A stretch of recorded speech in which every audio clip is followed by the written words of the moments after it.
Hello students, welcome to all of you. हम लोग अभी फंक्शन पढ़ रहे हैं और फंक्शन में काफ़ी इंपॉर्टेंट टॉपिक चल रहा था अभी इससे पहले हमारा ग्राफ्स। ग्राफ से कैसे हम इंफॉर्मेशन डेराइव करेंगे कि दिया गया ग्राफ जो हमारे पास किसी फंक्शन का अगर है तो वह किस तरह का फंक्शन है, उसके प्रॉपर्टीज़ क्या होंगे, वह कंटिन्यूअस कहाँ है, वह डिसकंटिन्यूअस कहाँ है, ये सब कुछ हमने जाना। आज की क्लास में हम लोग अब कुछ और वेराइटीज़ पढ़ेंगे और कुछ और पॉइंट्स पे फोकस करेंगे। स्टार्ट करते हैं हम अपना आज का क्लास। आज का टॉपिक है इक्वल फंक्शन। इक्वल और we can say identical function. Equal और आइडेंटिकल फंक्शन, अगर हमारे पास दो फंक्शन दिया हुआ है तो वह कब आपस में इक्वल होगा या वह आइडेंटिकल कब होगा, हम कैसे बता पाएंगे? तो हम कह सकते हैं two functions fx and gx are said to be equal. Two functions fx and gx are said to be equal if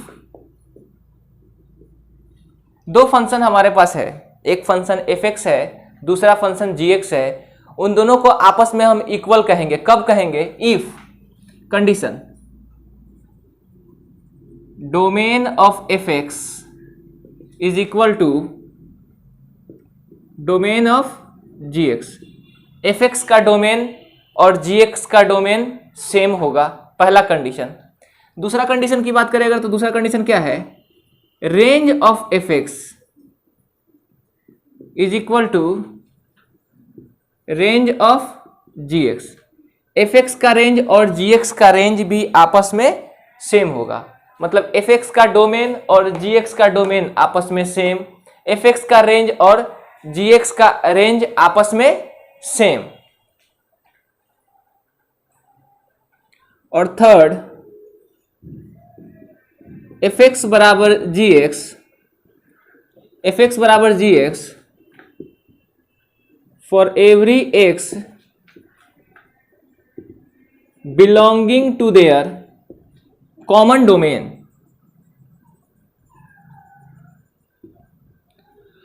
और तीसरा कंडीशन क्या है कि fx बराबर gx होना चाहिए for every x belonging to their common domain.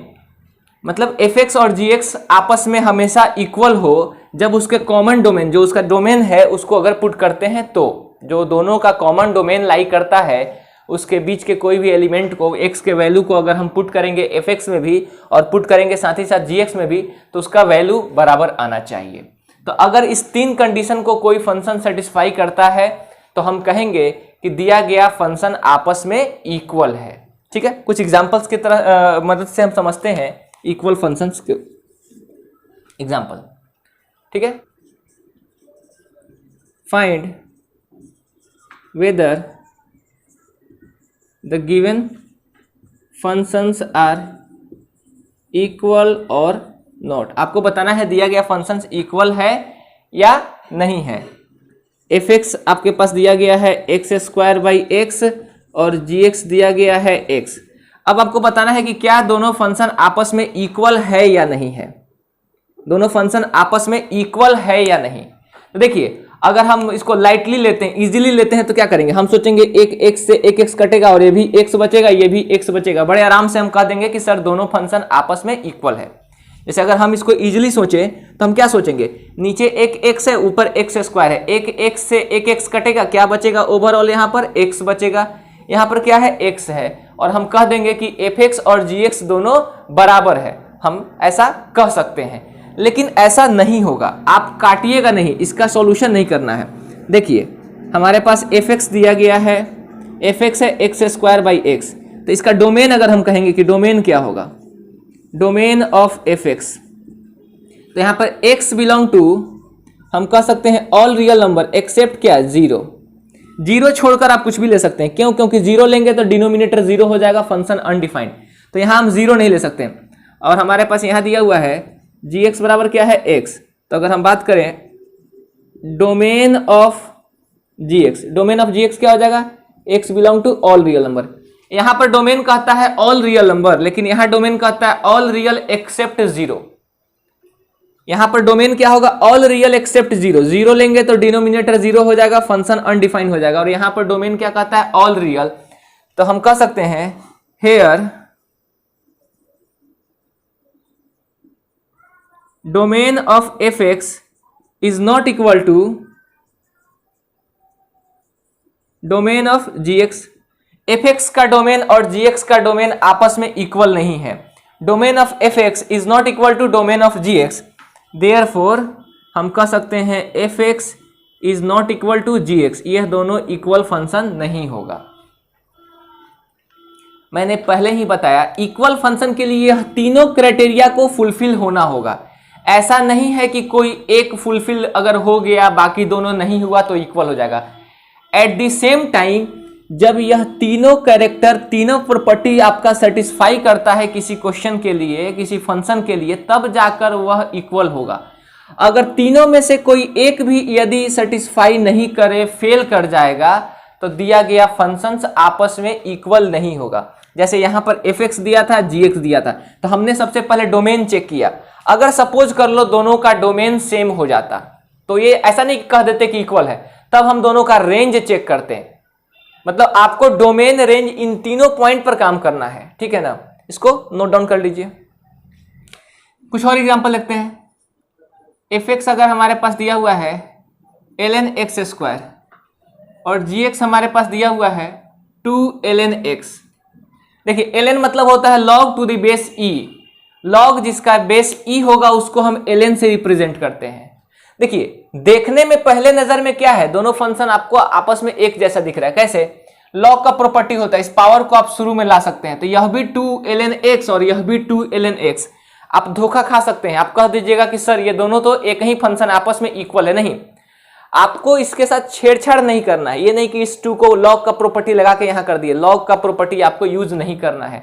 आपको किसी अदर प्रॉपर्टीज को यूज करके इसको प्रूव नहीं करना है। ट्रिग्नोमेट्रिक अगर फंक्शन है तो ट्रिग्नोमेट्री के प्रॉपर्टीज को यूज नहीं कर दीजिएगा। अलजेब्रा का अगर फंक्शन है, जैसे पिछले क्वेश्चन में था हमारे पास क्या था, एक्स स्क्वायर बाई एक्स था, आपने इसको एक्स नहीं किया। क्यों नहीं किया? क्योंकि अलजेब्रा के प्रॉपर्टीज को यूज नहीं करेंगे। किसी भी मैथमेटिकल प्रॉपर्टीज का यूज नहीं करना है, नहीं तो यूज कर दीजिएगा तो वो तो हर बार आपको इक्वल दिखेगा ही। अब देखिए हम लेकर चलते हैं, हमको मालूम है एफ एक्स बराबर दिया हुआ है। अगर हम बात करें डोमेन के लिए, यहां पर domain of F x, domain के लिए बात करते हैं बाबू, तो ये जो लॉग का जो आपको बताया गया है कि लॉग किसी भी पॉजिटिव नंबर के लिए डिफाइन होगा। लॉग जो है हमेशा किसी पॉजिटिव नंबर के लिए डिफाइन होगा। तो डोमेन ऑफ एफ एक्स के लिए काम करते हैं, हमको एक्स स्क्वायर ग्रेटर देन 0 चाहिए, एक्स स्क्वायर ग्रेटर देन 0 चाहिए तभी तो डिफाइन होगा। Therefore x square greater than 0, तो यहां से x का वैल्यू कह सकते हैं x belong to all real except क्या, 0 को छोड़कर। अगर हम 0 को हटा दें तो 0 के अलावा कोई भी नंबर पुट करेंगे तो यह हमेशा पॉजिटिव होगा। यहां पे बात करते हैं हम डोमेन ऑफ जी एक्स के लिए बात करते हैं,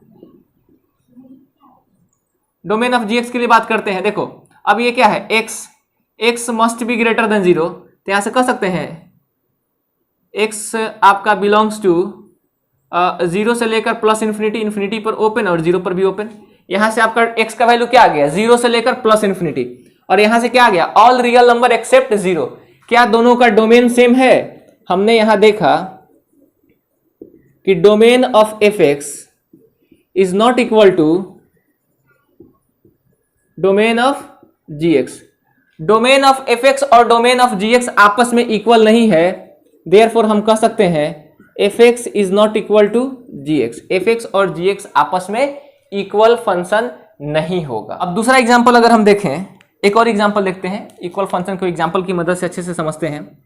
एफ एक्स बराबर हमारे पास दिया है कॉसेक एक्स और जी एक्स हमारे पास दिया है 1 by sine x. F x बराबर कॉसेक एक्स और जी x is equal to 1 by sine x. अब ऐसा नहीं सोचना कि सर ये तो दोनों सेम ही है, 1 बाई साइन एक्स को कॉसेक एक्स बोलते हैं और आप बड़े आराम से कह दीजिए कि दोनों फंक्शन आपस में इक्वल है। ट्रिग्नोमेट्रिक प्रॉपर्टीज को भी यहां यूज नहीं करेंगे, अलग अलग देखेंगे। अब देखिए इसके लिए बात करते हैं, अगर हम बात करें डोमेन ऑफ एफ एक्स के लिए, तो X belong to all real number except क्या, एन पाई, एन पाई को छोड़कर सब। क्यों? क्योंकि n पाई पर यह कॉस जो है वो अनडिफाइंड हो जाएगा। कॉस जो है वो क्या हो जाएगा? अनडिफाइंड होता है। n का वैल्यू आप कुछ भी ले ले, 0। साइन 0 का वैल्यू क्या होता है? साइन 0 का वैल्यू 0, लेकिन कॉसेक 0 का वैल्यू क्या होता है? अनडिफाइंड। याद रखिएगा, साइन 0 का वैल्यू 0, लेकिन कॉसेक 0 अनडिफाइंड। तो n पाई पर ये कॉसेक जो है हमेशा अनडिफाइंड होता है। तो यहां पर x का वैल्यू दुनिया का हर रियल ले सकते हैं n पाई को छोड़ करके। अब यहां देखिए, इसके डोमेन के लिए बात करते हैं। अगर हम बात करें डोमेन ऑफ gx के लिए बात करते हैं, तो यहां से क्या हो जाएगा? यहां से भी x belong to all real except क्या? n pi. n पाई छोड़ देंगे। क्यों छोड़ देंगे? जैसे सपोज कर लो x का वैल्यू हमने 0 लिया, तो साइन 0 का वैल्यू 0 और 1/0 अनडिफाइंड, फंक्शन हमारा अनडिफाइंड हो गया। तो हम कोई भी डोमेन में किसी भी वैसे वैल्यू को शामिल नहीं करते हैं जो फंक्शन को अनडिफाइंड बनाता हो। मैंने कई एक बार बताया है आपको कि किसी भी फंक्शन के डोमेन में आप उन वैल्यूज को कभी भी शामिल नहीं करिएगा जो दिए गए फंक्शन को अनडिफाइंड करता हो। अगर हम यहाँ पे x का वैल्यू 0 डिग्री लेंगे तो साइन 0 डिग्री का वैल्यू 0, 1/0 अनडिफाइंड। x का वैल्यू यदि पाई लेंगे, साइन पाई का वैल्यू 0 और 1/0 अनडिफाइंड। तो यहाँ हमने क्या देखा? डोमेन बराबर हम कह सकते हैं यहाँ पर हमको दिख रहा है डोमेन ऑफ fx बराबर क्या है? Domain of gx। fx का डोमेन और gx का डोमेन आपस में बराबर है। तो ऐसा नहीं कि बस डोमेन देख लिए बराबर है तो कह देंगे इक्वल फंक्शन। ऐसा बिल्कुल नहीं सोचिएगा कि हमारे पास डोमेन आपस में इक्वल आ गया तो हम बोल देंगे इक्वल फंक्शन है। केवल डोमेन इक्वल आने से कुछ नहीं होता, रेंज भी इक्वल होना चाहिए। अब बात करते हैं रेंज ऑफ fx की बात करते हैं। तो कॉसेक x का रेंज क्या होता है? इसका रेंज होता है -∞ से -1, यूनियन 1 से +∞, 1 पर क्लोज इंटरवल होता है। ठीक है। अगर हम इसके रेंज की बात करें, रेंज ऑफ gx की बात करते हैं, तो बाबू एक बात समझिएगा आप लोग, अगर हम रेंज ऑफ gx की बात करते हैं तो साइन x का वैल्यू नीचे क्या होगा? -1 से +1 के बीच का होगा। नीचे वाला क्या होगा? 1 के बराबर होगा या 1 से छोटा होगा। जब डिनोमिनेटर 1 के बराबर होगा, 1/1 क्या हो जाएगा? वैल्यू 1। -1 होगा तो फिर वैल्यू क्या हो जाएगा? -1। लेकिन अगर 1 से छोटा होगा तो नंबर क्या होगा? 1 से बड़ा होगा। अगर डिनोमिनेटर 1 से छोटा, जितना ही छोटा आउटपुट 1 से उतना ही बड़ा। तो यहां भी रेंज क्या हो जाएगा आपका? -∞ से -1, यूनियन 1 से +∞। तो यहां पर हमको यह दिख गया कि रेंज भी आपस में बराबर है। हम कह सकते हैं कि रेंज ऑफ fx बराबर रेंज ऑफ gx। fx का रेंज और gx का रेंज बराबर है आपस में। ऑल्सो हम कह सकते हैं, ब्लैक से लिखता हूं ताकि दिखे आपको। ऑल्सो हम जानते हैं कि fx बराबर gx होगा for every x belonging to their common domain.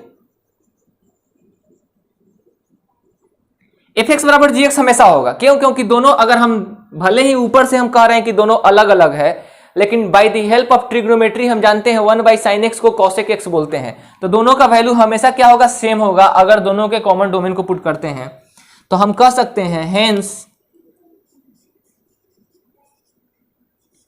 हम कह सकते हैं fx बराबर gx होगा हर हाल में। fx और gx हमारा बराबर होगा, मतलब fx और gx यहां पर इक्वल फंक्शन होगा। तो इक्वल फंक्शन होने के लिए मैंने बताया था 3 क्राइटेरिया मस्ट है। सबसे पहला, डोमेन ऑफ fx और डोमेन ऑफ gx बराबर होना चाहिए। दूसरा, range of fx range of gx बराबर होना चाहिए। और तीसरा, fx बराबर gx होना चाहिए for every x belonging to their common domain. अगर जो फंक्शन इन तीनों कंडीशन को ट्रू सेटिस्फाई करेगा तब हम कहेंगे fx और gx आपस में इक्वल फंक्शन होगा या आइडेंटिकल फंक्शन होगा।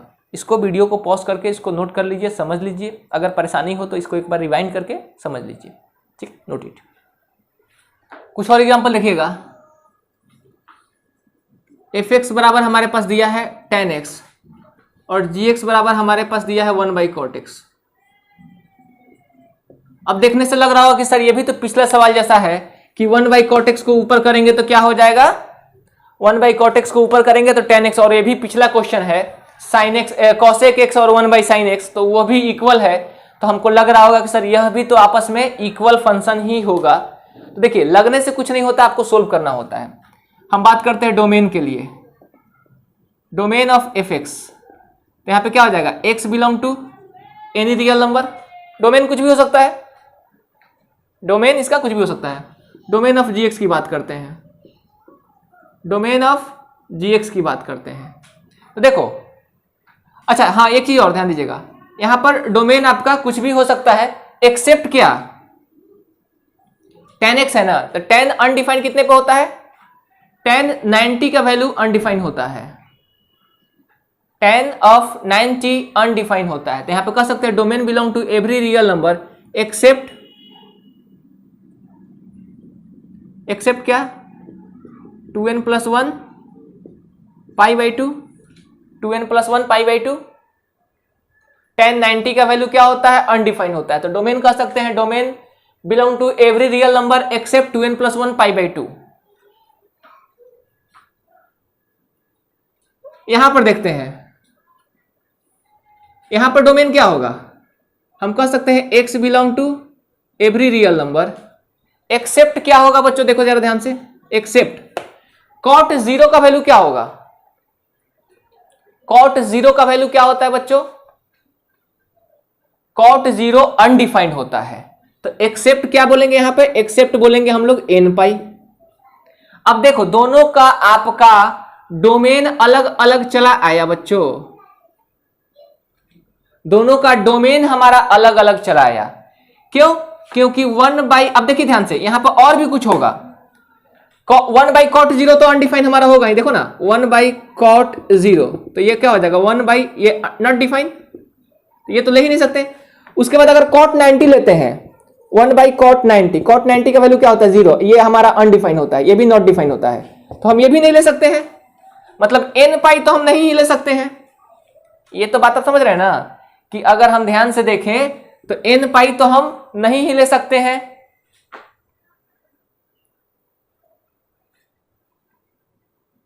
क्यों, क्योंकि cot 0 का वैल्यू हमारा नॉट डिफाइन होगा, cot 90 लेंगे तो 1/cot 90, 1/0 ये भी नॉट डिफाइन होगा, तो हम ये दोनों वैल्यू नहीं ले सकते, तो n π तो हमारा नहीं ही होगा, ये बात तो तय है, n π नहीं होगा। साथ ही साथ 2n + 1 π/2 भी नहीं होगा, साथ ही साथ 2n + 1 π/2 भी नहीं होगा।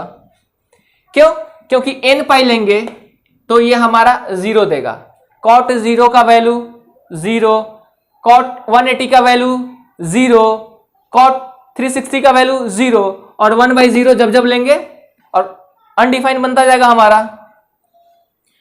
अगर इसका वैल्यू 90 लेते हैं तो cot 90 का वैल्यू क्या होता है 0, तो 1/0 ये भी नॉट डिफाइन हो जाएगा।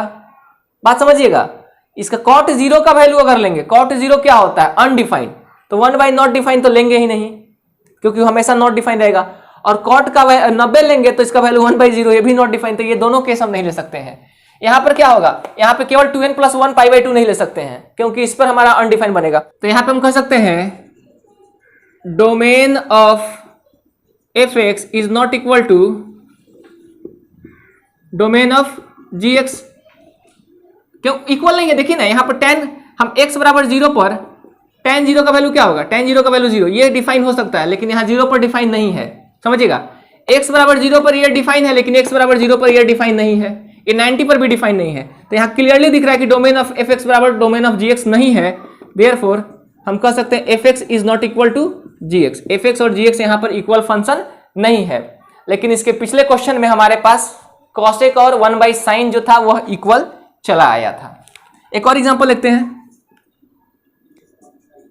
F x is equal to ln e⁻x और जी x is equal to ln g x is equal to e⁻ln x। समझिएगा, हमारे पास एफ एक्स एक फंक्शन है ln e to the power x और gx एक फंक्शन है e to the power ln x। अगर आप ध्यान से देखें, प्रॉपर्टी लगाइएगा तो क्या देख रहे होंगे, सोच रहे होंगे कि सर ये x शुरू में आ जाएगा और ये हो जाएगा ln e, इसका वैल्यू 1, इसका वैल्यू x। फिर यहां लग रहा होगा कि सर ये x का पावर क्या हो जाएगा ln e, इसका वैल्यू 1, ये भी x। आपको यह भी x दिख रहा होगा और आपको यह भी x दिख रहा है। देखने में तो लग रहा होगा कि सर fx और gx आपस में इक्वल है। क्यों? क्योंकि इसका भी वैल्यू आपको दिख रहा है x और इसका भी वैल्यू आपको दिख रहा है x। लेकिन अब बात करते हैं हम अलग अलग। डोमेन ऑफ fx, इसके डोमेन की बात करते हैं। तो ये लॉग कब डिफाइन होता है? जब ये पूरा 0 से बड़ा होगा। तो e to the power x जब ग्रेटर देन 0 होगा तब। तो यह 0 से बड़ा कब होगा? x belong to any real के लिए। x का वैल्यू आप दुनिया का कोई भी रियल नंबर रख दो, यह हमेशा 0 से बड़ा होगा। ये कब डिफाइन होगा? जब आपका ये x जो है वो पॉजिटिव होगा। अब इसके लिए बात करते हैं, हम बात करते हैं डोमेन ऑफ gx के लिए बात करते हैं। तो ये कब डिफाइन होगा? जब x इज ग्रेटर देन 0, यह जब 0 से बड़ा हो। यहां से आता है x का वैल्यू दुनिया का कोई भी रियल नंबर, ये कहता है x इज ग्रेटर देन 0। यहां पे हम कह सकते हैं देयरफॉर, हमको साफ साफ दिख गया कि domain of fx is not equal to domain of gx। Domain of fx और डोमेन ऑफ gx आपस में बराबर नहीं है। देयरफॉर हम कह सकते हैं fx is not equal to gx। fx और gx आपस में इक्वल फंक्शन नहीं होगा। इसको पॉज करके आप समझिए और इसको नोट डाउन कर लीजिए। एक और एग्जांपल देखिएगा, fx is equal to root under 1 minus cos 2x/2 है और हमारे पास gx is equal to sine x है। देखिए ध्यान से, 1 माइनस कॉस 2x/2 क्या होता है? ये होता है साइन स्क्वायर x। और आपको लग रहा होगा कि सर साइन स्क्वायर x का रूट अंडर साइन x होगा और यह भी साइन x होगा। आपको लग रहा है कि दोनों फंक्शन आपस में इक्वल है, लेकिन समझते हैं हमारे पास क्या दिया है? fx बराबर दिया है root under 1 minus cos 2x/2। ठीक है, इसको लिखेंगे साइन स्क्वायर x और ये होता है आपका मॉड ऑफ साइन x। क्योंकि स्क्वायर का ये रूट अंडर है तो ये हमेशा पॉजिटिव होगा। और आपके पास यहाँ पे gx तो साफ साफ दिया हुआ है, क्या है? gx है साइन x। इसका डोमेन अगर बात करते हैं, डोमेन ऑफ fx की बात करेंगे तो डोमेन क्या होगा? x belong to all real number. इसका डोमेन की बात करते हैं, डोमेन ऑफ gx, यहां पे क्या होगा? x belong to all real number. Domain तो सेम है। इसके रेंज की बात करते हैं, रेंज ऑफ fx, इसका रेंज क्या होगा? अंदर वाले का वैल्यू होगा -1 से +1, लेकिन चूंकि मॉड है तो उसको क्या बना देगा? 0 से। तो इसका रेंज क्या होगा? 0 से लेकर +1, दोनों पर क्लोज इंटरवल। अगर बात करते हैं इसके रेंज की, तो रेंज ऑफ gx क्या होगा भाई? ये हो जाएगा -1 से +1, दोनों पर क्लोज इंटरवल। चूंकि रेंज यहां पे देखो, डोमेन तो सेम आ गया। डोमेन हमारे पास सेम है। हमारे पास देखो यहां पे हम कह सकते हैं डोमेन ऑफ fx बराबर डोमेन ऑफ gx है।